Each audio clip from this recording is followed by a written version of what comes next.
Selamat pagi jemaat yang dikasihi Tuhan, saya undang setiap kita bangkit berdiri.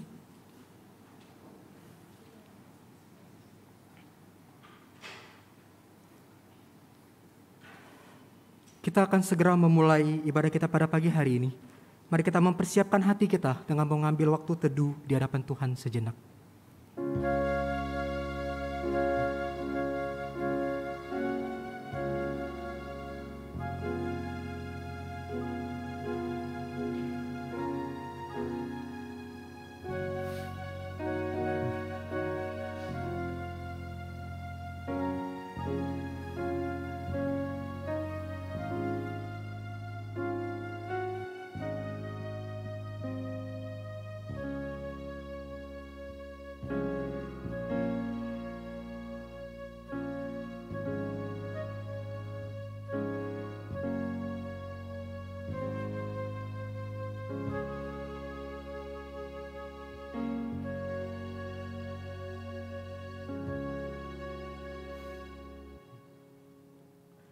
Ya Tuhan, pada pagi hari ini, dengan kerendahan hati kami datang di hadapan-Mu, untuk boleh menikmati persekutuan kami, menikmati ibadah kami pada hari ini.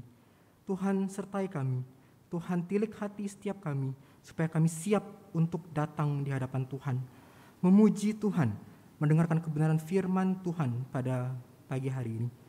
Terima kasih Tuhan, kami berdoa, kami menyerahkan ibadah kami dari awal sampai selesai ke dalam tangan Tuhan. Kiranya Tuhan boleh menyertai dan hadir bersama dengan kami. Dan ketika kami pulang, kami boleh menjadi pelaku-pelaku firman Tuhan dalam kehidupan kami sehari-hari. Terima kasih Tuhan, kami berdoa dalam nama Tuhan Yesus. Amin. Jemaat sekalian, dengarkanlah ayat panggilan ibadah bagi setiap kita pada pagi hari ini. Tidak ada seperti Engkau di antara para Allah, ya Tuhan. Dan tidak ada seperti apa yang Engkau buat. Sebab Engkau besar dan melakukan keajaiban-keajaiban. Engkau sendiri saja Allah. Aku hendak bersyukur kepadamu, ya Tuhan Allahku, dengan segenap hatiku. Aku memuliakan namamu untuk selama-lamanya. Allah kita adalah Allah yang besar. Hanya kepadanya saja kita memberikan segala kemuliaan dan hormat. Mari kita angkat pujian ini, sebab Kau besar.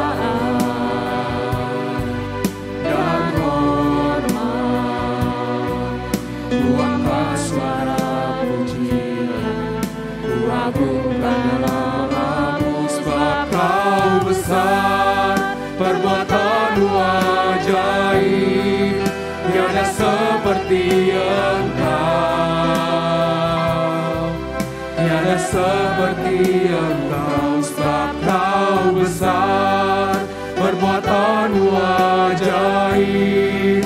Tiada seperti Engkau, tiada seperti Engkau.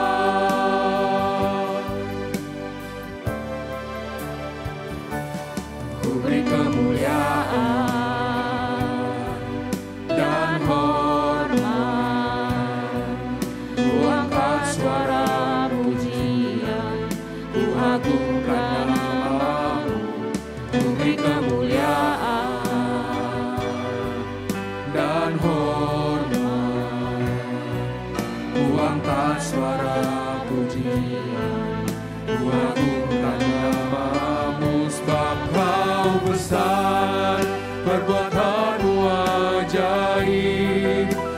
seperti Engkau,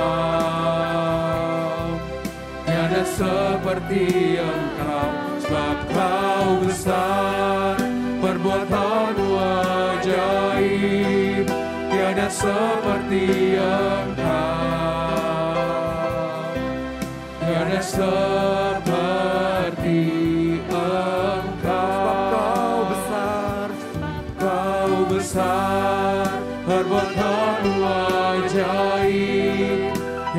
seperti Engkau, tiada seperti Engkau, sebab Kau besar, perbuatanmu ajaib, tiada seperti Engkau, tiada seperti Engkau. Jemaat dipersilakan duduk kembali. Syukur kepada Allah yang selalu hadir dalam kehidupan kita hari lepas hari. Untuk itulah kita patut terus bersyukur kepada Tuhan, memuji Tuhan atas segala perbuatannya dalam kehidupan kita. Mari dengan rasa syukur kita naikkan pujian ini. Sungguh besar Kau Allahku. Bila ku lihat bintang gemerlapan dan bunyi guru riuh ku dengar, ya Tuhanku, tak putus aku heran melihat ciptaanmu yang besar. Maka jiwaku pun memuji-Mu, sungguh besar Kau Allahku. Maka jiwaku pun memuji-Mu, sungguh besar Kau Allahku. Ya Tuhanku, apabila ku renungkan pemberian-Mu dalam merenung, ku tertegun bagiku dicurahkan oleh Putra-Mu darahnya kudus. Maka jiwaku pun memuji-Mu, sungguh besar Kau Allahku. Maka jiwaku pun memuji-Mu, sungguh besar Kau Allahku.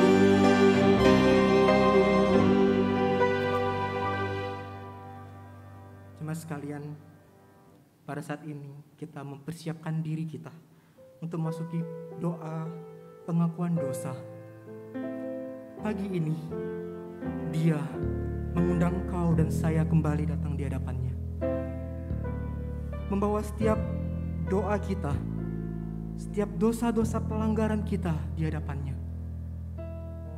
Bapak Ibu sekalian, boleh mengambil waktu teduh sejenak di hadapan Tuhan.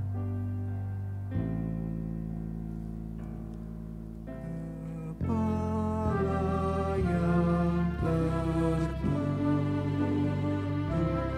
oh Yesus Tuhanku, dan duri yang menusuk jadi mahkotamu. Kau yang Maha Mulia, Putra Allah Bapa, rela jadi manusia, menanggung derita. Mari kita naikkan pujian ini. Ya Tuhan yang Kau takut, yaitu salahku, dosa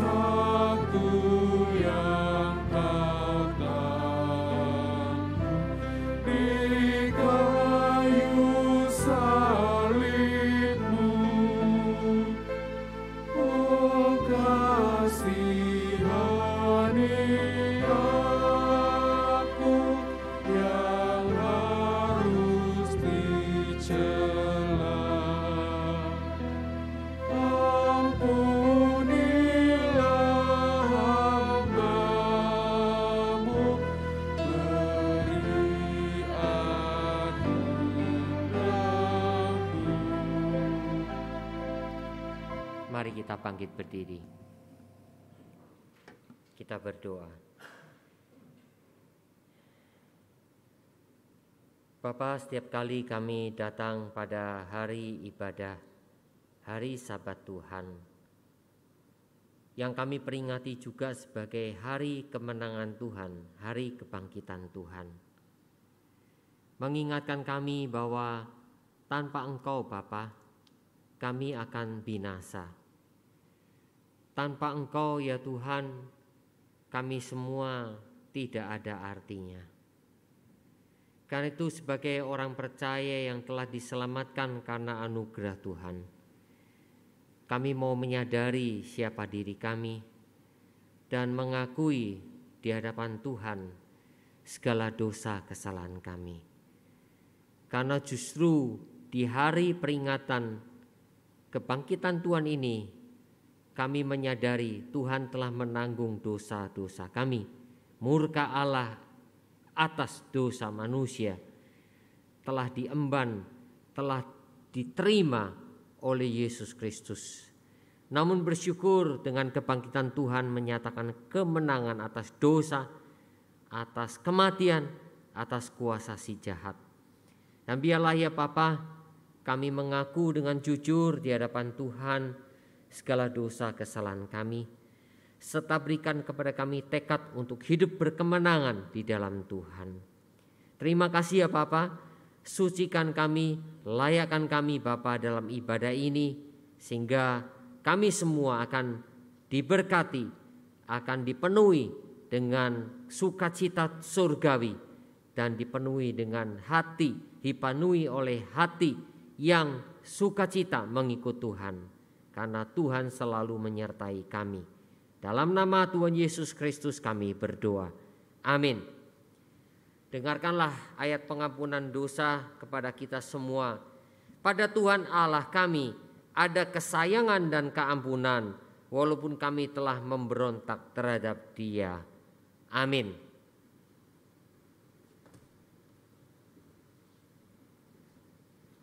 Sebagai respon syukur kita atas pengampunan yang telah Tuhan berikan bagi kita, mari dengan sukacita kita naikkan pujian ini. Ku mau puji tentang rahmat anugerah-Mu. Puji tentang rahmat dan anugerah-Mu, ku puji, ku puji. Ku mau puji tentang rahmat dan anugerah-Mu, ku mau puji tentang anugerah-Mu, agar mereka tahu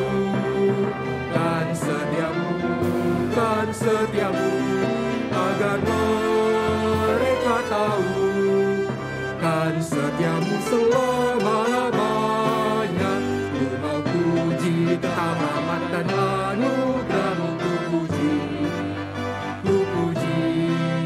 Ku mau puji tentang rahmat dan anugerah-Mu, ku mau puji tentang anugerah-Mu.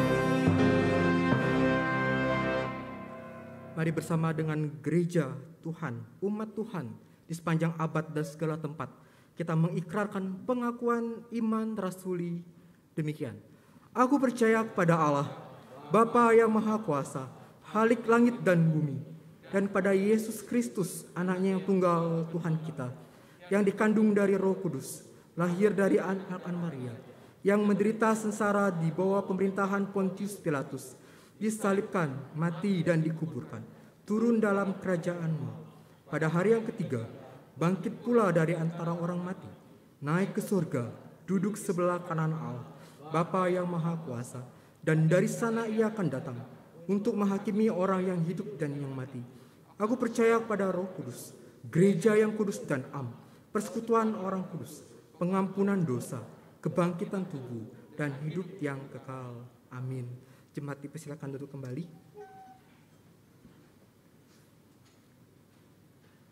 Tiba saatnya kita akan mendengarkan kebenaran firman Tuhan. Kiranya firman Tuhan ini boleh mengingatkan kita, dan kita boleh terus menjadi pelaku firman dalam kehidupan kita, dan kehidupan kita menyenangkan Tuhan. Mari kita naikkan pujian ini, menyenangkan.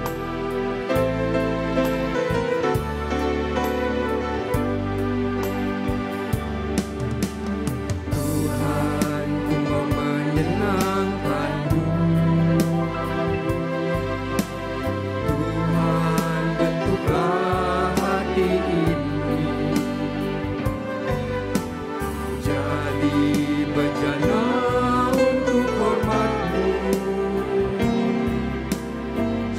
terang bagai emas murni.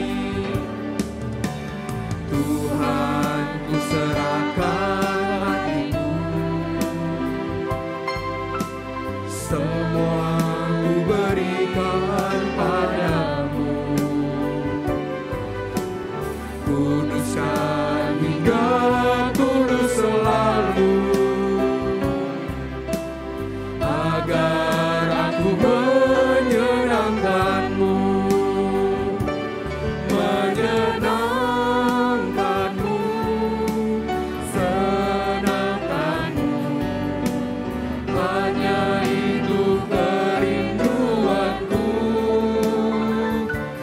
menyenangkanmu, senangkanmu. Hanya itu kerinduanku, menyenangkanmu, menyenangkanmu, senangkanmu. Hanya itu kerinduanku, menyenangkanmu, senangkanmu. Hanya itu kerinduanku.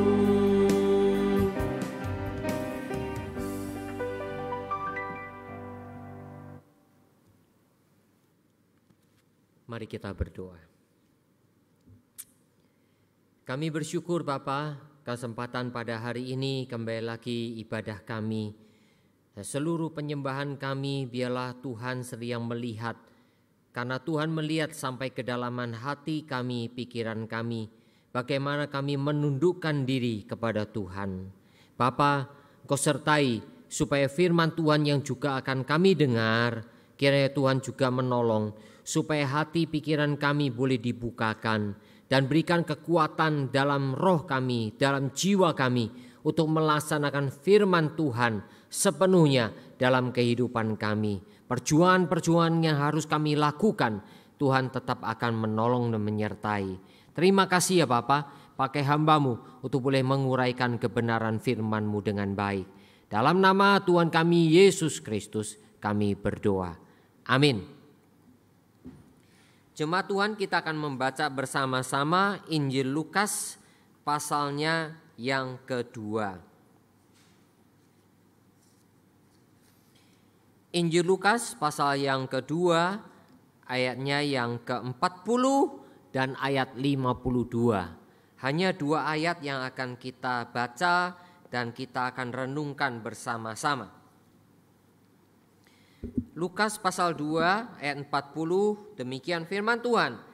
Anak itu bertambah besar dan menjadi kuat, penuh hikmat dan kasih karunia Allah ada padanya.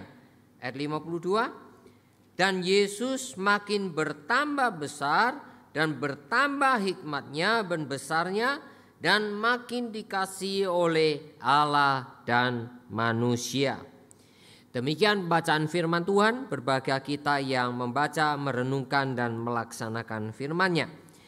Saudara yang dikasihi Tuhan, Alkitab mencatat kisah kelahiran Yesus, lalu mencatat saat dia berusia 8 hari dan mencatat juga pada saat dia berusia 12 tahun, bagaimana di 2 kesempatan ini dia dibawa ke bait Allah. Dan kemudian 4 Injil mencatat pelayanan Yesus selama 3 tahunan, kira-kira 3,5 tahun. Saudara yang kasih Tuhan, saya berikan tema bertumbuh, berhikmat, dan dikasihi Tuhan. Kalau kita perhatikan dengan baik-baik firman Tuhan, maka saudara, apa yang dicatat oleh Injil Lukas khususnya, ini suatu hal yang unik. Kelahiran Yesus, lalu saat dia berusia 8 hari, saat dia berusia 12 tahun. Sedangkan Injil yang lain tidak mencatat itu semua, ya, tidak mencatatnya. Saudara, ini menggambarkan bahwa Lukas memiliki satu maksud bahwa kemanusiaan Yesus itu real adanya, nyata adanya. Jadi saudara dan saya tidak perlu ragu bahwa Allah menjadi manusia adalah hal yang bisa dipercaya. Tapi saudara, sekarang ini orang-orang Kristen, saudara, dengan coba ditemukannya, dengan coba dari para arkeolog, sengaja ataupun tidak sengaja menemukan catatan-catatan selain Injil yang ada di dalam Alkitab. Ya, misalnya kita pernah digemparkan adanya Injil Thomas, digemparkan adanya Injil Yudas, digemparkan adanya Injil Barnabas. Lalu ada juga Injil Yakobus, Injil Petrus, Injil Maria, ya. Nah, saudara, lalu ada sebagian sarjana, ada sebagian orang Kristen, ada juga yang bukan Kristen. Ada juga yang ngaku-ngaku Kristen. Ya. Mengusulkan, aduh, Injil-Injil ini kalau bisa dimasukin Alkitab juga ya. Jadi Alkitabnya jadi bisa bervariasi, ya kan? Akhirnya bisa banyak catatan mengenai Yesus itu bermacam-macam. Kita bisa ngelihat, waduh, indah sekali bukan? Saudara, itu yang dilakukan oleh teolog-teolog liberal. Itu yang dilakukan oleh teolog-teolog yang tidak mengakui keabsahan Injil. Yang tidak mengakui Alkitab adalah kebenaran firman Tuhan. Injil-injil yang lain itu, saudara, memang pernah ada. Memang pernah terjadi. Memang pernah ditulis oleh orang-orang tertentu. Tapi tidak diketahui siapa penulisnya. Namun mereka memakai samaran. Jadi karena itu disebut pseudo, ya, disebut sebagai pseudo gospel, ya. Jadi Injil samaran. Pakai nama Petrus, pakai nama Barnabas, pakai nama Yudas, pakai nama Yakobus, pakai nama Maria supaya diterima oleh kalangan gereja. Nah, itu salah satu tujuannya. Tetapi Injil-Injil yang lain ini sudah berbeda dengan 4 Injil yang kita miliki. Kalau saudara belajar ilmu bahasa, kalau saudara belajar etimologi, kalau saudara belajar kesusastraan, setiap tulisan orang itu punya bahasanya sendiri-sendiri. Betul kan? Sekarang aja buktinya, saya khotbah, lalu pendeta lain khotbah, kosakatanya sama enggak? Beda. Apalagi kalau mendengar suara langsung, satu hamba Tuhan dengan hamba Tuhan yang lain, penekanan-penekanannya kan bisa beda-beda. Nah, itu salah satu contoh. Belum lagi dengan kesusastraan menyangkut tulisan kuno, menyangkut bahasa Yunaninya benar apa enggak? Ciri khas bahasa Yunaninya sama atau tidak? Pemakaian kata-katanya sama atau tidak? Itu sendiri bisa dipelajari. Wah, membuat kita orang awam jadi rumit, saudara. Tapi saudara, sebagai kaum awam, saya katakan kepada saudara bahwa bapak-bapak gereja, rasul-rasul yang dulu melayani Tuhan, yang dulu menghadapi Injil-Injil palsu ini, mereka tahu ada Injil palsu, ada guru palsu, ada orang-orang yang mau menyamarkan kebenaran Injil. Karena itu rasul-rasul, bapak-bapak gereja, mereka sudah berjuang susah payah. Mereka tahu mana yang asli dan mana yang tidak asli. Karena itu ketika para bapak gereja sudah berkumpul dan mereka akhirnya mengetahui mana Injil yang benar, mana yang tidak benar, mereka kumpulkan. Dan akhirnya kita semua menerima dalam bentuk Alkitab. Udah, kita tidak perlu debat-debat. Pengertiannya apa?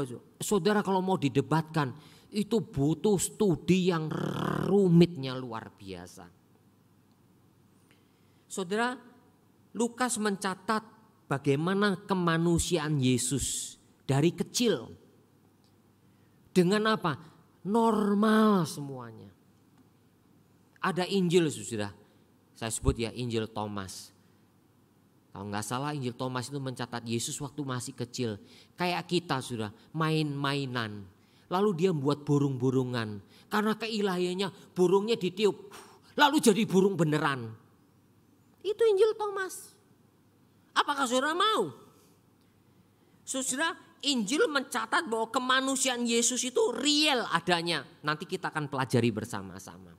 Nah, seringkali orang Kristen itu terkesima. Seringkali menganggap seolah-olah keilahian Yesus itu final. Keilahian Yesus itu yang mencakup semuanya. Padahal saudara, Yesus itu juga manusia utuh seperti saudara dan saya. Kalau dia bukan manusia sepenuhnya, dia tidak mungkin disalibkan. Dia tidak mungkin mengucurkan darah. Dia tidak mungkin mati. Karena itulah saudara, Lukas mencatat kemanusiaannya itu real. Sampai pada waktu perjuangan Yesus menghadapi ketakutan yang luar biasa. Dikatakan Yesus pada waktu berdoa, keringatnya sampai menetes seperti titik-titik darah. Itu Injil Lukas. Ternyata dalam ilmu kedokteran dan ilmu kejiwaan terbukti orang di dalam tekanan yang sangat besar itu bisa keringatnya itu bercampur dengan darah keluar. Jadi saudara, catatan Injil itu bukan catatan yang omong kosong. Ada lagi saudara Injil yang lain mengatakan saudara? Oh, Yesus itu keilahiannya yang utama. Jadi dia tidak mungkin disalibkan. Pada waktu mau disalibkan, Yesus pakai kuasa. Dia merubah wajahnya jadi wajah Yudas. Lalu wajah Yudas dirubah jadi wajah Yesus. Sehingga yang disalibkan Yudas, bukan Yesus. Itu ada dalam satu Injil tertentu. Kemudian dipakai oleh kelompok-kelompok tertentu untuk Untuk menyerang iman Kristen. Saudara, Injil itu dipengaruhi oleh paham Gnostik. Gnostik itu tidak mempercayai Yesus itu real manusia. Karena manusia dengan daging, dengan kelemahannya, ini dosa, ini penuh dengan dosa, tidak berkenan di hadapan Tuhan. Tidak mungkin dengan Sang Ilahi. Itu Injil Gnostik. Itu dalam surat Galatia sampai Paulus mengatakan terkutuklah orang sekalipun malaikat menyampaikan Injil selain Injil yang kami para rasul sampaikan. Berarti saudara? Injil yang kita miliki, yang kemudian tercantum dalam seluruh perjanjian baru, ini Injil yang asli. Sehingga saudara dan saya tidak boleh terkesima dengan Injil yang lain. Sampai Paulus katakan terkutuklah dia. Ini berarti saudara? Enggak main-main. Enggak main-main. Kan itu saudara, iman Kristen adalah iman yang bukan bisa dipermainkan. Sebab itu saudara, gereja sudah menolak dulu.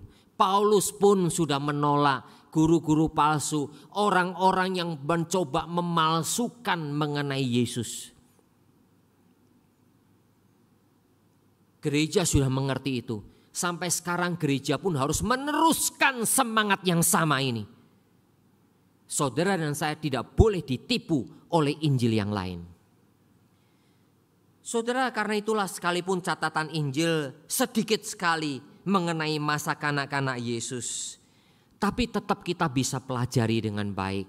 Kalau kita punya hati yang lurus, kalau kita punya hati yang rendah hati, kalau kita mau dididik oleh Roh Kudus yang menerangi kita ketika membaca Alkitab. Belum lagi Lukas bukan orang sembarangan.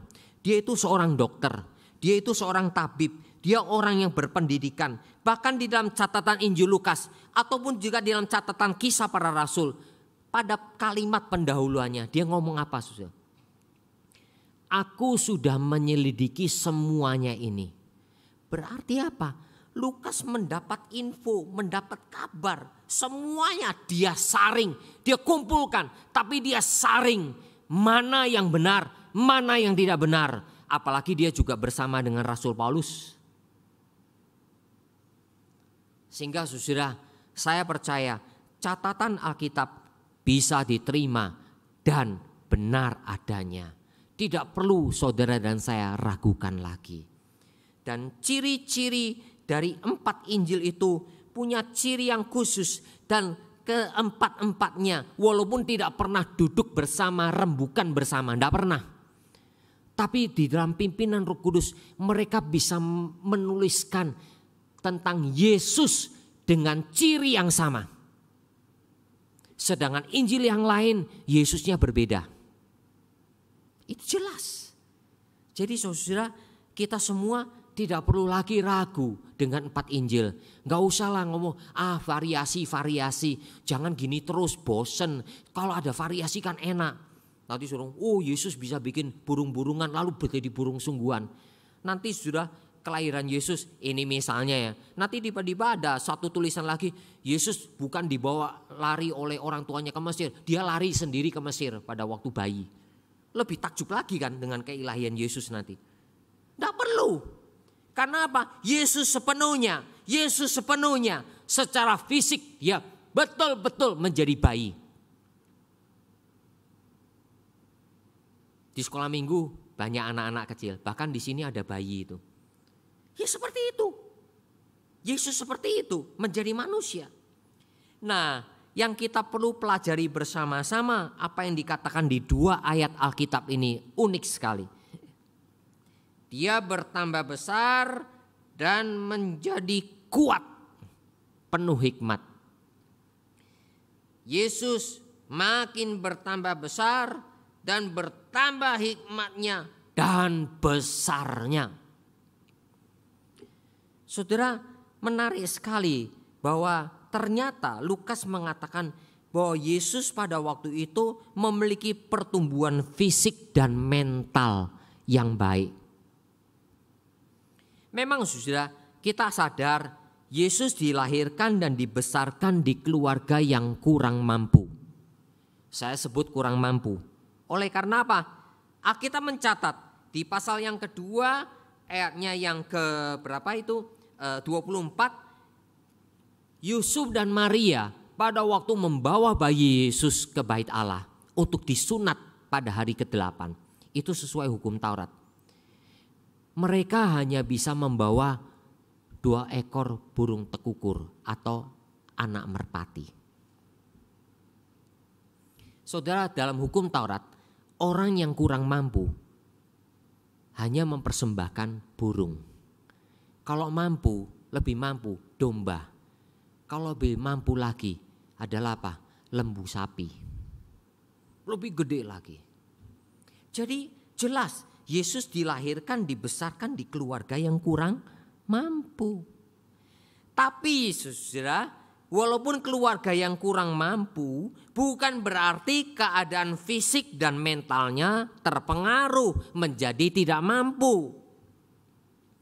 Jangan berpikir kemudian badannya Yesus itu kurus kering. Jangan berpikir mentalnya Yesus itu menjadi tidak baik, rusak. Seringkali teori-teori sosial, ya sosiologi dan sebagainya mengatakan begitu, bukan?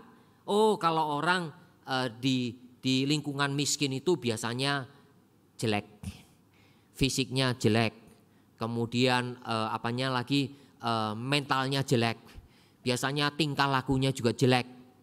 Seringkali mereka mengatakan, justru itu juga diterapkan di negara-negara kadang-kala. Kalau negara miskin itu kasihan sekali, pasti mentalnya terpengaruh. Saudara, terlalu naif kita menyimpulkan demikian. Bagi saya teori-teori itu tidak mutlak. Apakah di keluarga yang miskin, di keluarga yang tidak mampu, maka mentalnya menjadi rusak? Tidak. Keluarga itu memang kurang mampu, tetapi apakah tidak bisa merawat fisik atau tidak bisa membesarkan anak tersebut dengan baik? Belum tentu. Apalagi nanti terbukti bahwa Yusuf dan Maria itu menaati hukum Tuhan, menaati firman Tuhan. Pasti mereka ingin memberikan yang terbaik untuk Yesus, bayi Yesus. Kan itulah Lukas mencatat, bertambah besar, bertambah hikmatnya, dan semakin kuat. Saudara, kondisi fisik dan mental itu kemudian oleh Lukas disebutkan di ayat 30. Dan ditambah dengan apa? Oleh kasih karunia Allah yang ada padanya. Nah, luar biasa saudara. Ini semua juga terjadi karena kasih karunia Tuhan lewat kedua orang tuanya. Jadi saudara, jangan menggambarkan Yesus itu kalau keluarga kurang mampu maka tubuhnya kurus kering. Saudara, satu sisi film The Passion of the Christ itu saya sangat senang karena mau menggambarkan dengan nyata sekali bagaimana kesiapan Yesus menghadapi kayu salib, penderitaan. Dia fisiknya bagus. Ada film sudah, saya tidak mau sebutkan judulnya. Tubuhnya Yesus itu digambarkan pemerannya itu tubuhnya agak kurus. Agak kurus. Lalu disalibkan. Aduh, kasihan rasanya. Saudara, Tuhan Yesus tidak membutuhkan belas kasihan kita. Justru kita yang membutuhkan belas kasihannya Tuhan. Saudara, saya tidak tahu film itu kenapa gambarannya orang yang dipakai seolah-olah tubuhnya agak kurus. Apakah karena ngelihat dari kitab Nabi Yesaya? Oh, rupanya pun orang tidak memandang dia. Dia betul-betul menanggung seluruh penderitaan kita.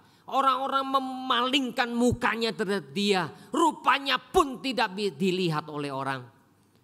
Apakah itu menggambarkan seolah-olah tubuhnya Yesus itu badannya begitu kurus kering, disiksa dengan penderitaan yang luar biasa. Ya sudah remuk, sudah mati sebelum disalibkan. Betul kan? Ternyata Alkitab mencatat Yesus Kristus matinya itu pun dalam kesadaran, Bapa ampunilah mereka, Bapa ampunilah mereka. Kesadaran yang luar biasa. Sampai masih berkata kepada orang tuanya, ibu inilah anakmu, inilah ibumu. Yesus masih mengatakan yang terakhir, ke dalam tanganmu kuserahkan nyawaku. Terus genap, selesai. Itu semua 7 perkataan salib itu luar biasa sekali. Jadi saudara jangan sampai berpikiran yang aneh-aneh gitu ya. Ikutilah apa yang dinyatakan oleh Alkitab.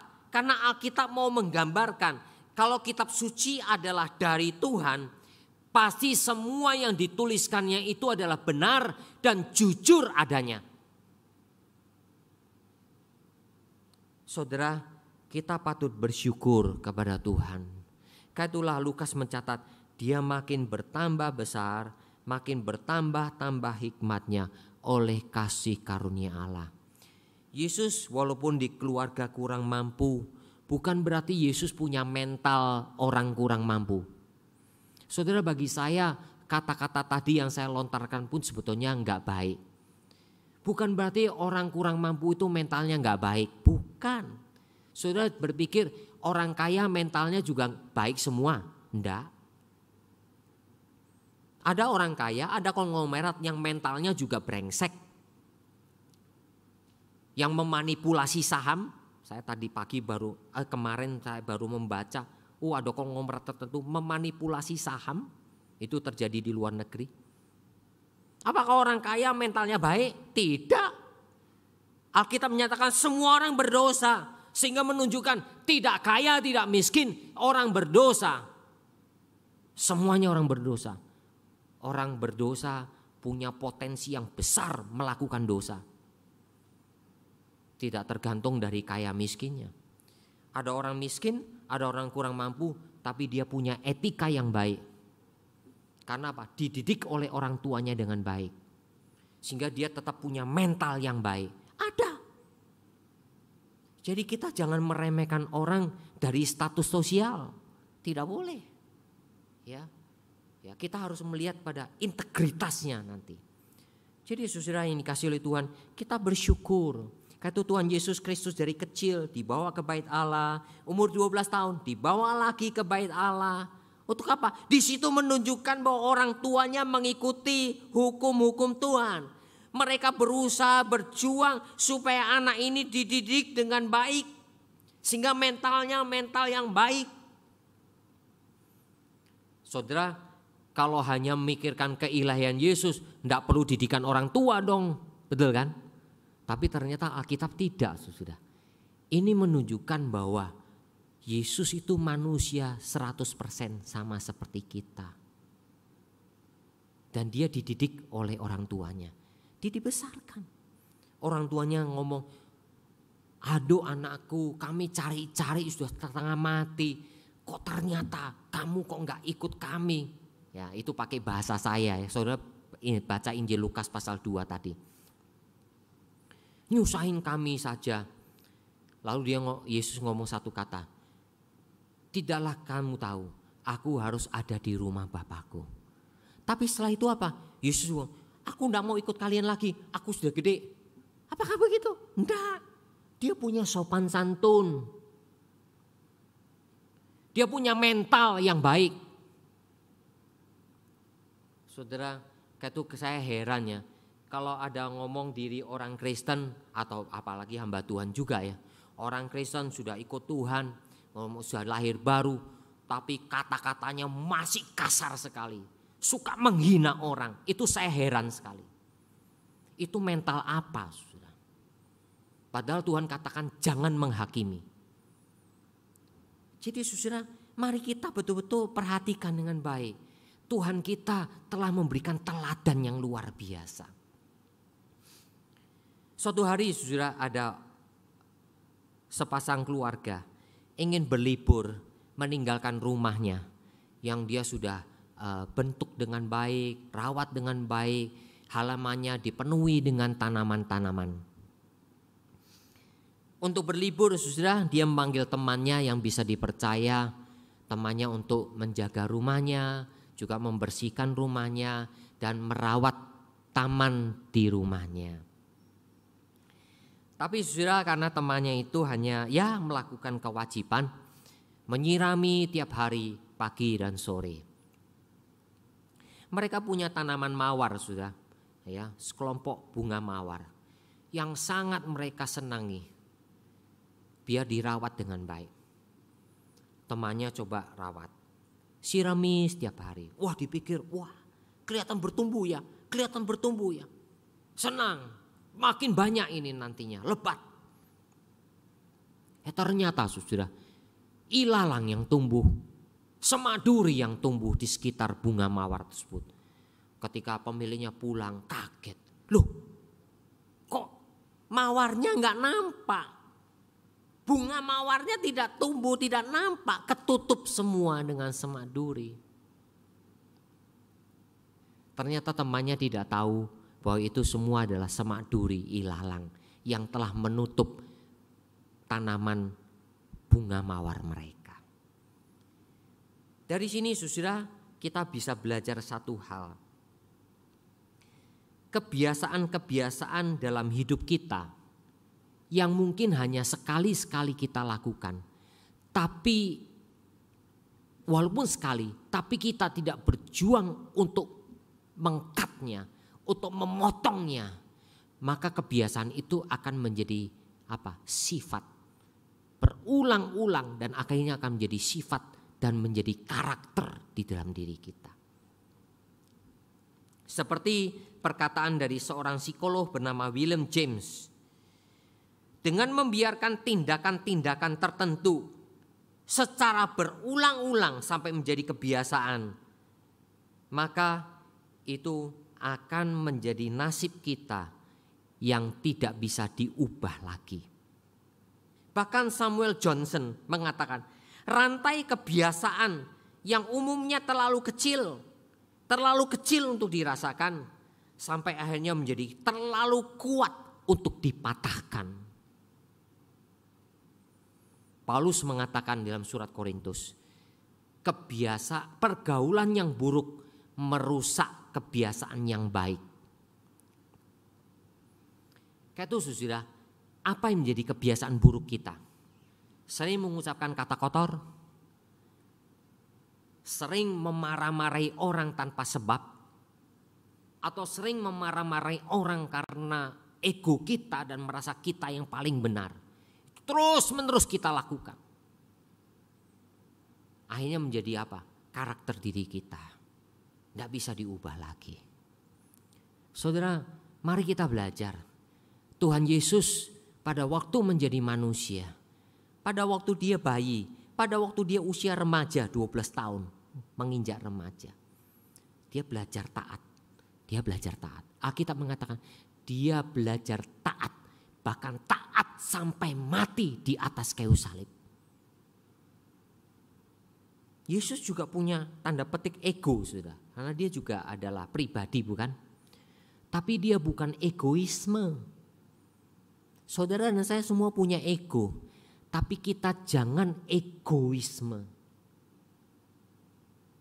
Ya, saudara, kalau kita nggak punya ego, lalu kita nggak menggunakan ego kita dengan tepat juga nggak baik, ya, nggak bisa. Tapi kita jangan menjadi egoisme. Yang kedua, pertumbuhan jiwa dan rohani.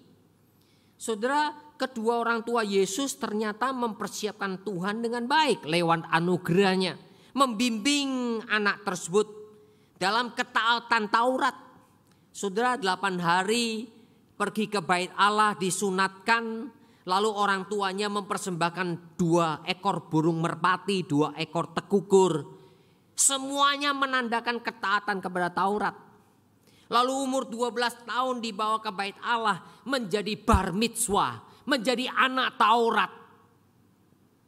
Itu dalam tradisi Yahudi, itu artinya bahwa anak ini dari kecil sudah dididik di dalam Taurat Tuhan. Silakan diuji usia 12 tahun di bait Allah.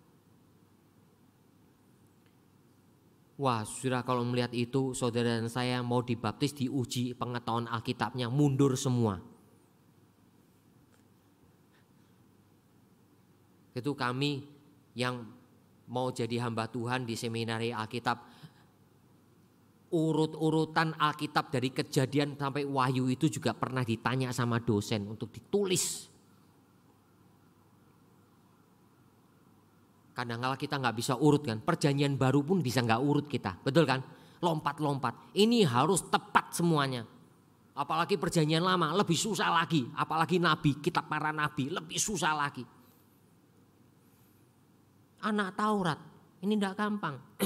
Pasti juga menurut beberapa buku bacaan yang saya pernah baca, betul-betul anak-anak Yahudi itu diarahkan bagaimana mereka beretika, bagaimana mereka datang beribadah, bagaimana mereka berdoa. Itu semua ada arahan-arahan. Bukan orang sembarangan.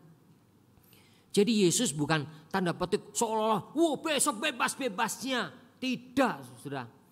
Dia tetap di bawah bimbingan. Saudara, karena itulah sebagai orang tua, saudara dan saya harus mendidik anak kita dengan baik. Kalau nanti besarnya anak kita tanda petik maaf ya jadi brengsek, tapi yang penting kitanya sudah didik dengan baik. Itu sudah bukan tanggung jawab kita. Tanggung jawab kita sudah kita lakukan. Tapi saudara, yang sudah terjadi ya sudah, tidak usah disesali. Ya. Tapi Alkitab mengatakan di kitab Amsal, anak-anak yang dididik dalam takut akan Tuhan tidak akan menyimpang dari jalan Tuhan. Itu janji dari kitab Amsal. Saudara yang kasih oleh Tuhan, jadi kita lihat saudara, Tuhan Yesus secara rohani, secara kejiwaan, dia betul-betul dipersiapkan. Bahkan kita lihat jiwa rohani Yesus dalam kemanusiaannya. Dia berdiskusi dengan ahli Taurat, dia berdiskusi dengan pemuka agama. Sampai mereka terkejut, mereka terkagum-kagum. Ini hikmatnya dari mana? Jangan saudara ngomong, wah keilahian Yesus. Kalau dijawabnya keilahian Yesus, sudah bubar. Nggak usah ngomong lagi, nggak usah dikotbahin lagi. Alkitab mencatat, dia pun dicobai. Dia dicobai seperti kita.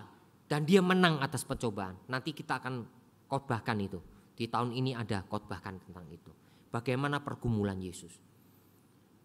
Saudara yang kasih oleh Tuhan, karena itulah kita harus mengerti utuh. Kalau kita mengakui Yesus adalah 100% manusia, 100% Allah, jangan sampai melihat kemanusiaan Yesus selalu dari keilahian Yesus.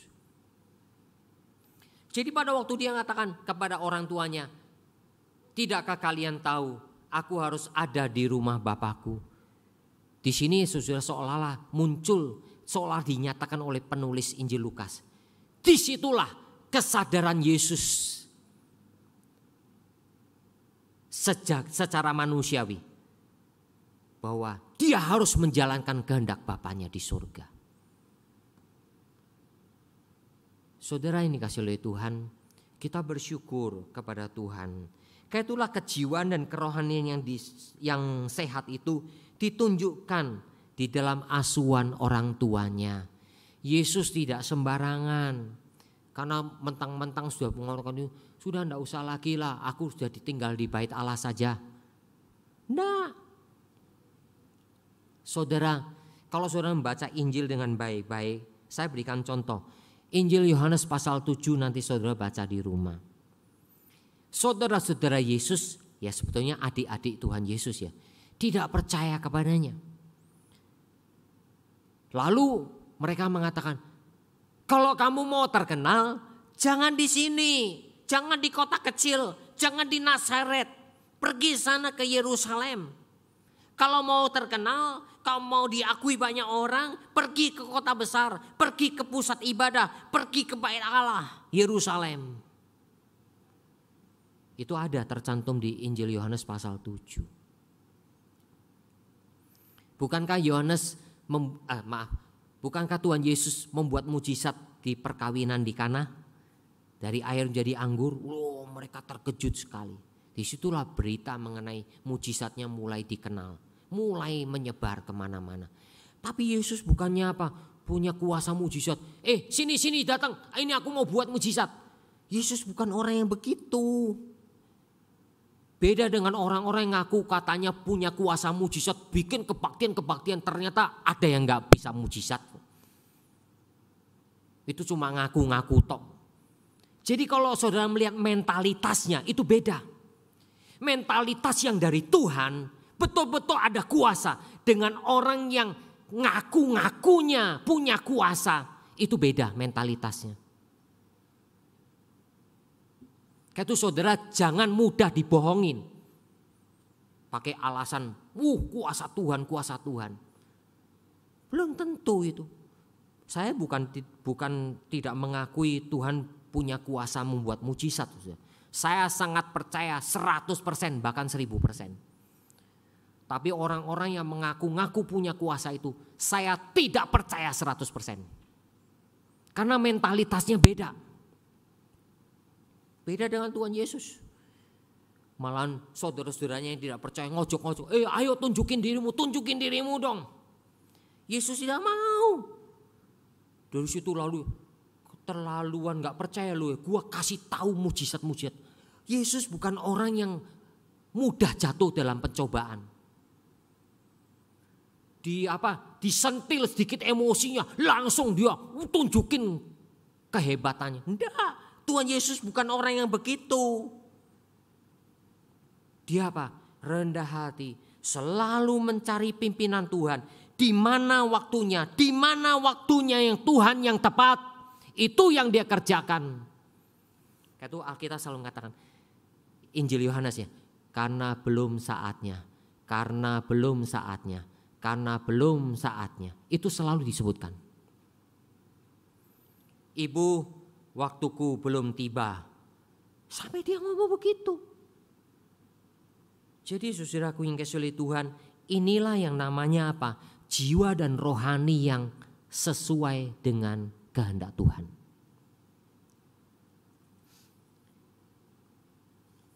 Seorang penulis, saudara, namanya William Davis, mencatat bagian banyak orang menekankan reputasi atau citra dibandingkan integritas atau karakter. Padahal reputasi atau citra itu dengan integritas berbeda jauh. Reputasi mengharapkan engkau menjadi seperti apa. Tapi integritas adalah siapa diri saudara sebenarnya. Itu integritas. Reputasi itu foto. Integritas itu wajah. Saya wisuda S1, S2 atau S3. S3 kan biasanya itunya ada 3 ini ya. 3 apa? Ini ya. Palang ini ya. Waduh, bukan kapten saudara, tapi palang. Tandanya doktor S3. Klik foto. Figura gede, foto S3. Tapi mentalnya bukan mental S3. Mentalnya bukan mental S3.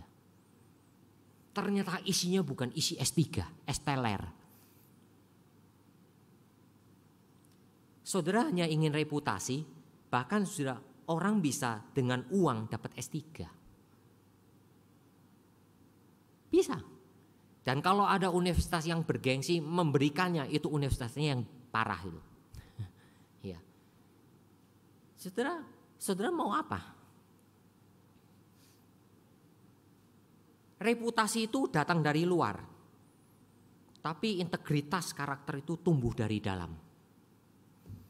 Reputasi itu apa yang Anda miliki dalam suatu komunitas. Itu reputasi.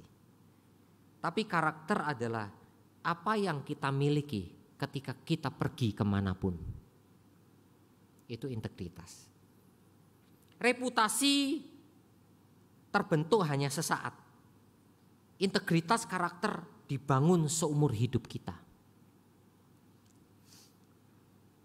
Reputasi itu bertumbuh seperti jamur. Integritas karakter itu bersifat abadi. Ya. Reputasi bisa membuat saudara kaya atau miskin. Tapi integritas atau karakter bisa membuat saudara bahagia atau menderita. Ya kan? Reputasi mungkin di tempat makamnya gede. Terbuat dari macam-macam. Dituliskan orang ini telah berjasa. Gini. Itu reputasi. Tapi karakter atau integritas ketika sudah meninggal, dia tidak tercantum di tempat kuburannya itu, tidak. Tapi bagaimana malaikat di surga ataupun Tuhan sendiri mengakui orang tersebut. Inilah hambaku yang setia. Itu integritas. Saudara mau yang mana? Reputasi ataukah integritas?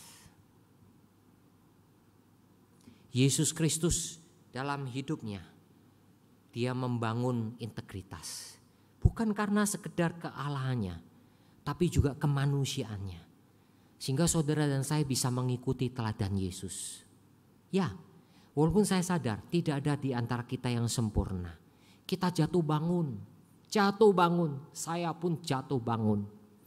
Tetapi saudara, tidak apa-apa.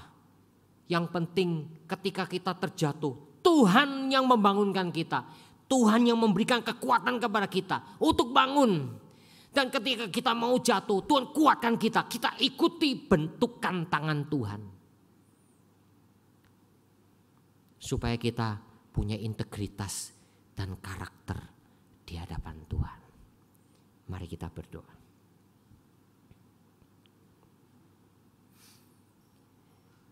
Berkatilah ya Bapa kebenaran firman-Mu yang telah kami dengarkan.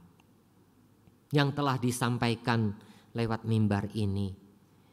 Bapa, bekerjalah di dalam diri setiap saudara kami, setiap telinga, hati, pikiran yang telah mendengar, meresapinya.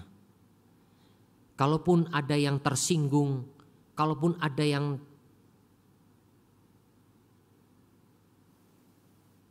tertampar, kalaupun ada yang terhenyak, kiranya Roh-Mu yang kudus mengingatkan kami, supaya kami boleh diubahkan oleh Tuhan. Karena Bapa, itulah yang Engkau mau, supaya kami terus dibentuk. Tuhan Yesus ketika menjadi manusia telah mengerjakan semuanya itu. Bukan sekedar karena keilahiannya, tapi juga kemanusiaannya yang utuh itu seperti kami. Dia pun terus dibentuk oleh Tuhan. Tapi bersyukur Bapa, karena keteladannya Yesus adalah sempurna dan tidak ada yang lain.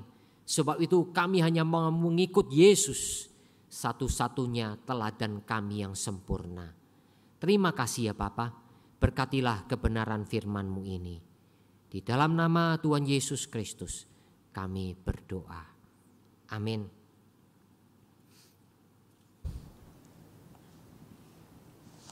Jemaat yang dikasihi Tuhan, tiba saatnya kita akan memberikan persembahan yang terbaik bagi Tuhan. Sebagai respon syukur kita, mari kita naikkan pujian Bapa Surgawi membela.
Ya Tuhan, terima kasih untuk segala kebaikan Tuhan dalam kehidupan kami.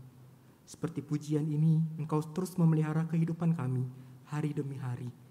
Tuhan, pada siang hari ini kami datang di hadapan-Mu, membawa persembahan kami di hadapan Tuhan. Kiranya Tuhan boleh menolong dengan apa yang kami berikan ini untuk boleh dipakai dalam pekerjaan bagi kerajaan Tuhan di tempat ini. Ya Tuhan, kami berdoa untuk setiap kami, Tuhan berkati setiap pekerjaan jemaat Tuhan di tempat ini. Dan kiranya kami pun boleh terus belajar untuk memberikan diri kami sebagai persembahan yang hidup di hadapan Tuhan. Terima kasih Tuhan, ini doa kami, doa syukur kami, yang kami naikkan hanya di dalam nama Tuhan kami, Yesus Kristus. Amin. Selanjutnya, doa.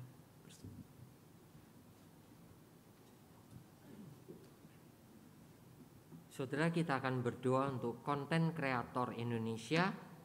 Sekarang banyak medsos, sehingga konten-konten kreator ini kita perlu doakan, sehingga apa yang dihasilkan adalah hal-hal yang mendidik dan benar adanya. Doakan untuk Lembaga Alkitab Indonesia dan juga doakan untuk pembinaan sinode kita. Mari kita berdoa bersama.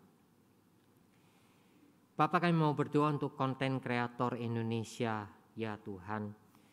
Sertailah karena adanya dunia media sosial dengan komputer dengan handphone, dengan Facebook dan sebagainya, aplikasi-aplikasi YouTube dan TikTok serta yang lain-lain.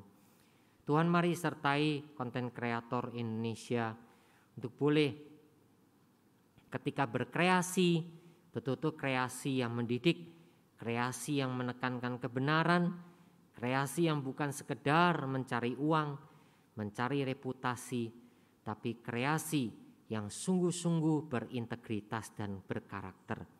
Ya Tuhan sering memberkati terlebih lagi para kreator Kristen di Indonesia. Tuhan tolonglah supaya kreator-kreator Kristen melakukannya dengan penuh tanggung jawab di hadapan Tuhan. Bapa, Engkau pimpin dan sertai.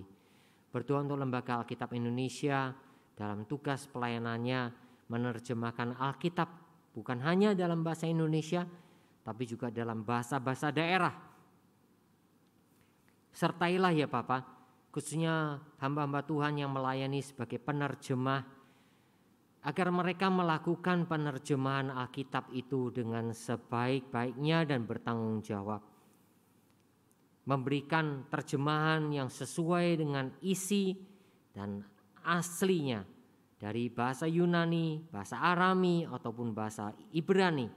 Dengan demikian ya Tuhan, ketika mereka memahami bahasa aslinya, mereka tahu arti yang sesungguhnya, bisa diterjemahkan dengan setepat-tepatnya sehingga orang-orang Kristen di Indonesia yang membaca firman Tuhan ataupun orang-orang pada umumnya yang membaca firman Tuhan, mereka tidak menyimpang dari pemahaman yang sebenarnya. Berdoa menyerahkan juga Bapak pembinaan dari Sinode GKI, baik majelis maupun staf dalam melakukan tugas tanggung jawab pelayanan, membina kerohanian dan iman, pemahaman dari seluruh jemaat GKI. Kau juga pimpin ya Bapak. Dengar doa kami yang kami panjatkan dalam nama Tuhan Yesus Kristus. Amin. Welcome, selamat datang bagi saudara dalam ibadah kita hari ini, secara khusus bagi saudara yang baru pertama kali datang. Kalau ada yang baru pertama kali datang, nanti bisa memperkenalkan diri ataupun menuliskan nama saudara untuk kami bisa catat dan kiranya kami juga bisa berkenalan dengan saudara sekalian. Kebaktian doa seperti biasa hari Rabu secara onsite maupun online jam 7 malam. Saudara, ada 2 pemberkatan nikah di gereja kita akan dilangsungkan hari Sabtu tanggal 18 jam setengah 11 siang, yaitu atas saudara Harun dan saudari Catherine. Ya, kebaktian pemberkatan nikah ini oleh karena saudara Harun itu dari keanggotaannya dari GKY Singapura, sehingga akan dilayani oleh pendeta Riko Tan, hanya meminjam tempat GKY Surabaya. Kemudian saudara Wianto dan juga saudari Maya akan melangsungkan pemberkatan nikah hari Sabtu 25 Februari jam 11 siang. Kedua saudara kita ini sudah anggota dan beribadah di gereja kita. Bagi saudara yang punya keberatan, ya silakan untuk mengajukan keberatan jika ada, ya. Mungkin saudara Wiantonya tidak datang ya, hanya saudari Maya ya. Silakan saudari Maya berdiri supaya bisa dikenal. Ya, inilah saudara kita, saudara Maya ya. Wianto mungkin lagi tugas keluar kota dalam pekerjaannya, tapi kita doakan untuk mereka. Ya.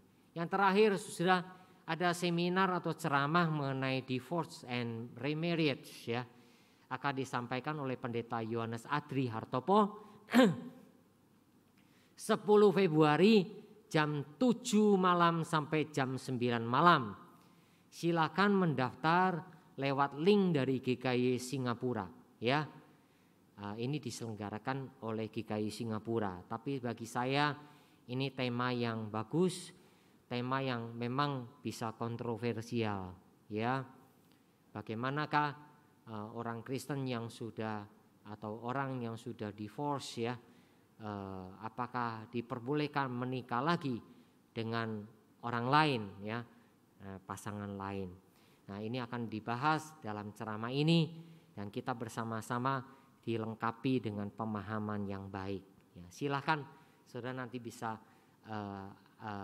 daftar di link yang ada. Kalau nggak salah sudah saya sebar di grup jemaat ya. Kalau belum nanti saya sempat sebar lagi. Jadi hari Jumat ini. Silakan saudara mengikutinya. Mari kita bangkit berdiri mengembalikan kemuliaan bagi Tuhan dengan doksologi.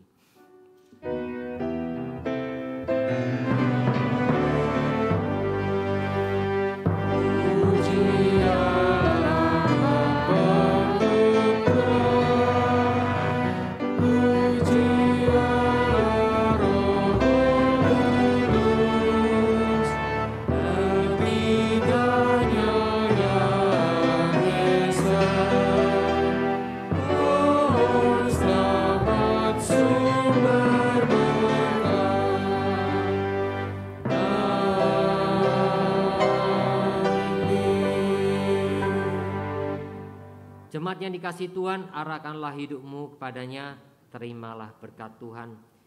Sesungguhnya cinta kasih yang kekal dari Allah Bapa di surga, anugerah yang berlimpah-limpah di dalam Tuhan Yesus Kristus, penyertaan, pertolongan, kuasa dan urapannya terhingga dari Allah Roh Kudus, menyertai kehidupan saudara sekalian untuk meneladani Tuhan Yesus Kristus dalam setiap kehidupan kita, mulai sekarang sampai selama-lamanya. Amin.